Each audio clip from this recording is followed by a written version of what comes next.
Kitabu cha Zaburi 127 mstari wa kwanza na wa pili. Maandiko yanasema, Bwana asipoijenga nyumba, waijengao wafanya kazi bure. Bwana asipoulinda mji, yeye aulindaye akesha bure. Kazi yenu ni bure mnaoamka mapema na kukawia kwenda kulala na kula chakula cha taabu. Yeye humpa mpenzi wake usingizi. Bwana Yesu asifiwe. Wanapojiandaa kulala, fuatisha maombi haya. Sema: Mungu uliye hai, katika jina la Yesu, ninasogea kwenye kiti chako cha rehema. Ninaomba toba kwa dhambi zangu zote na makosa yangu yote niliyoyatenda katika siku nzima ya leo. Ninaomba unisamehe. Ninaomba unirehemu. Ninaomba damu ya Yesu iliyomwagika pale msalabani kwa ajili yangu initakase nafsi yangu, roho yangu, mwili wangu, mawazo yangu na hisia zangu, katika jina la Yesu.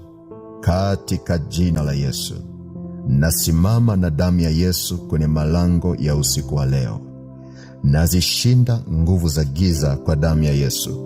Navunja mipango ya kichawi iliyoandaliwa juu yangu usiku wa leo. Naivunja kwa damu ya Yesu. Naivunja kwa damu ya Yesu. Kila kikao cha kichawi kinachofanyika juu yangu usiku wa leo, nakivunja na kukisambaratisha kwa damu ya Yesu. Kila agenda ya kichawi inayoandaliwa kwa ajili yangu, naifuta kwa damu ya Yesu. Naifuta kwa damu ya Yesu. Mapepo na majini yaliyotumwa kuharibu maisha yangu, nayashinda kwa damu ya Yesu. Nayashinda kwa damu ya Yesu. Nashusha moto wa Mungu ulao ushuke juu ya kila roho iliyotumwa kunidhuru usiku wa leo. Moto wa Mungu ulao ushuke juu ya kila mchawi aliyetumwa kunidhuru usiku wa leo. Moto wa Mungu ulao ushuke juu ya kila chama cha kichawi kinachojadili maisha yangu usiku wa leo. Moto wa Mungu ushuke na kuwateketeza. Moto wa Mungu ushuke na kuwateketeza katika jina la Yesu. Katika jina la Yesu. Kwa damu ya Yesu nafunga milango ya ndoto mbaya.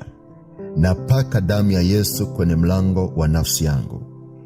Bwana Yesu, usiku huu wa leo naweka nafsi yangu